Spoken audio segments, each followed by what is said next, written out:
दिल से जुड़ी बीमारियों का खतरा बढ़ाने में कोलेस्ट्रॉल की अहम भूमिका होती है। कोलेस्ट्रॉल न सिर्फ हमारे दिल को बल्कि शरीर के कई महत्वपूर्ण अंगों को नुकसान पहुंचाता है और अगर अपने खाने पीने और लाइफस्टाइल का ध्यान न रखा जाए तो बढ़ती उम्र के साथ कोलेस्ट्रॉल का खतरा बढ़ता जाता है। इसलिए हमें अपनी बढ़ती उम्र के साथ इस अनचाही बीमारी से सतर्क रहना बहुत जरूरी है। लेकिन समझने वाली बात यह है कि कोलेस्ट्रॉल दो तरह के होते हैं, बैड कोलेस्ट्रॉल और गुड कोलेस्ट्रॉल। और जैसा नाम से जाहिर है कि वो बैड कोलेस्ट्रॉल ही है जो हमारे शरीर को नुकसान पहुंचाता है। शरीर में बैड कोलेस्ट्रॉल के बढ़ने से हार्ट अटैक और स्ट्रोक होने का खतरा बढ़ता है। इसलिए आज हम इस वीडियो में जानेंगे कि कोलेस्ट्रॉल क्या है और इसे कैसे कंट्रोल करें। सबसे पहले बात करते हैं कोलेस्ट्रॉल होता क्या है। कोलेस्ट्रॉल एक वसा युक्त पदार्थ है जिसे लिपिड भी कहा जाता है। ये शरीर को सुचारू रूप से चलाने के लिए बेहद आवश्यक है। ये मुख्य रूप से लीवर द्वारा बनता है, लेकिन हमारे द्वारा खाए जाने वाले कुछ खाद्य पदार्थों में भी कोलेस्ट्रॉल पाया जाता है।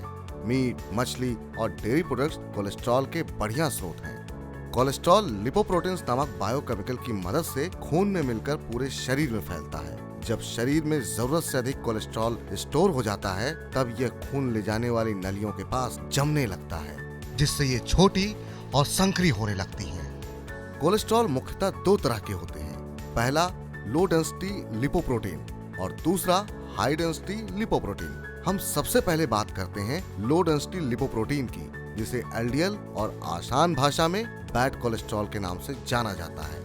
जब इसकी मात्रा हमारे शरीर में बढ़ जाती है तो ये हमारे आर्टरीज में जमना शुरू हो जाती है, जिससे आर्टरीज का साइज घटने लगता है और इंसान को दिल का दौरा पड़ने और स्ट्रोक जैसी गंभीर बीमारियों का खतरा बढ़ने लगता है। दूसरा प्रकार है हाई डेंसिटी लिपोप्रोटीन, जिसे एचडीएल या गुड कोलेस्ट्रॉल भी कहते हैं। एचडीएल कोलेस्ट्रॉल को कोशिकाओं से दूर वापस लीवर में ले जाता है। लीवर में या तो ये टूट जाता है या फिर व्यर्थ पदार्थों के साथ शरीर से बाहर निकाल दिया जाता है, जिससे ये शरीर में जमता नहीं और इससे शरीर को कोई खास परेशानी नहीं होती। हालांकि हम कोलेस्ट्रॉल को अपना दुश्मन समझते हैं, लेकिन ऐसा है नहीं।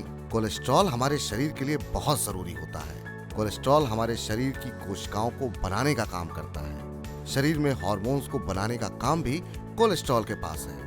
इसी के साथ ही मेटाबॉलिज्म को सही से काम करने में भी कोलेस्ट्रॉल अहम भूमिका निभाता है। उदाहरण के लिए कोलेस्ट्रॉल हमारे शरीर में विटामिन डी का उत्पादन करने के लिए बेहद आवश्यक है।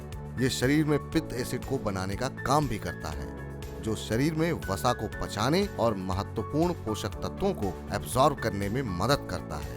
इसलिए जिन लोगों का कोलेस्ट्रॉल कम रहता है उन्हें इम्यून सिस्टम से जुड़ी हुई समस्याएं हो सकती हैं और उनमें संक्रमण होने का खतरा भी बढ़ जाता है, क्योंकि कोलेस्ट्रॉल बैक्टीरिया द्वारा उत्पन्न किए गए विषैले पदार्थ को सोखने के लिए एक स्पंज की तरह भी काम करता है। मस्तिष्क की कार्यप्रणाली के लिए भी कोलेस्ट्रॉल बहुत जरूरी है। एक अध्ययन से पता चला है कि शहर की 25 से 30% आबादी और ग्रामीण की 15 से 20% आबादी को हाई कोलेस्ट्रॉल की शिकायत है। इसलिए जानते हैं कि शरीर में कोलेस्ट्रॉल की कितनी मात्रा होनी चाहिए। स्वस्थ इंसान के शरीर में नॉर्मल कोलेस्ट्रॉल की मात्रा 200 मिलीग्राम पर डेसीलीटर या इससे कम होनी चाहिए। बॉर्डरलाइन कोलेस्ट्रॉल की मात्रा 200 से 239 मिलीग्राम पर डेसीलीटर के बीच और हाई कोलेस्ट्रॉल की मात्रा 240 मिलीग्राम पर डेसीलीटर के करीब होती है। अब सवाल ये उठता है कि हमें कैसे पता चलेगा कि हमारे शरीर में कोलेस्ट्रॉल की मात्रा बढ़ रही है। इसके लिए आपको अपने शरीर में कुछ लक्षणों को पहचानना होगा, जिससे आप पता लगा सकते हैं कि आपके शरीर में कोलेस्ट्रॉल बढ़ रहा है। ये लक्षण है मोटापा, हाई ब्लड प्रेशर, ज्यादा थकान होना, अचानक से दिल की धड़कनें तेज होना, बार बार सांस फूलना और पैरों में दर्द रहना। अगर हम बात करें कि शरीर में कोलेस्ट्रॉल आखिर क्यों बढ़ता है, तो इसके कई कारण हो सकते हैं। जैसे कि कोलेस्ट्रॉल बढ़ने की समस्या आनुवांशिक भी हो सकती है, लेकिन आमतौर पर इस समस्या का कारण अनियमित जीवन शैली और खान पान है। इसलिए ये बात साफ है कि अपनी जीवन शैली और खान पान सही रखने से आप इस बीमारी को होने से रोक सकते हैं। इसलिए अपने आहार में फाइबर से भरपूर चीजें जैसे साबुत अनाज, दाल, बीन्स, हरी सब्जियां, मक्का और फलों को शामिल करें। स्वस्थ रहने के लिए और अपने कोलेस्ट्रॉल को कंट्रोल में रखने के लिए हमें इन बातों का ध्यान रखने की बेहद जरूरत है। ज्यादा मीठा खाने से हमारे शरीर में बैड कोलेस्ट्रॉल की मात्रा बढ़ने लगती है और गुड कोलेस्ट्रॉल का लेवल कम होने लगता है। इसलिए शरीर में गुड कोलेस्ट्रॉल को बढ़ाने के लिए मीठी चीजों से परहेज करें। शरीर में गुड कोलेस्ट्रॉल को बढ़ाने के लिए व्यायाम बहुत जरूरी है, इसलिए रोज एक्सरसाइज जरूर करें। प्रोसेस्ड फूड कम खाएं क्योंकि उनमें अधिक मात्रा में ट्रांस फैट और सैचुरेटेड फैट होता है जो बैड कोलेस्ट्रॉल को बढ़ाता है। कोलेस्ट्रॉल सही रखने के लिए धूम्रपान और शराब पीने की आदत छोड़ देनी चाहिए। वजन बढ़ने से बैड कोलेस्ट्रॉल बढ़ना भी शुरू हो जाता है, इसलिए अपने वजन को हमेशा कंट्रोल में रखें। शरीर में कोलेस्ट्रॉल की मात्रा पर ध्यान न देना हमारे लिए खतरनाक साबित हो सकता है।